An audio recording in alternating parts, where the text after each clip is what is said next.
Friends அங்கே பாருங்கள், குருவிலாம் வந்து சாப்பிடுது, சாப்பாடு வச்சுருக்காங்க. இங்கே பாருங்கள், இவங்க 2 பேரும் நைஸாக பார்க்குறாங்க பாருங்கள்.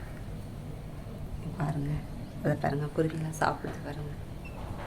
பாருங்கள், கிளம்புறது பாருங்கள், குருவி பிடிக்கிறதுக்கு. பாருங்கள் ஃப்ரெண்ட்ஸ், அங்கே பாருங்கள், குருவி சாப்பிட்டுருக்கு. பாருங்கள், இவங்க நைஸாக கிளம்புறாங்க குருவி பிடிக்க. 2 பேரும் பார்க்குறாங்க பாருங்கள், போகிறாங்க பாருங்கள்.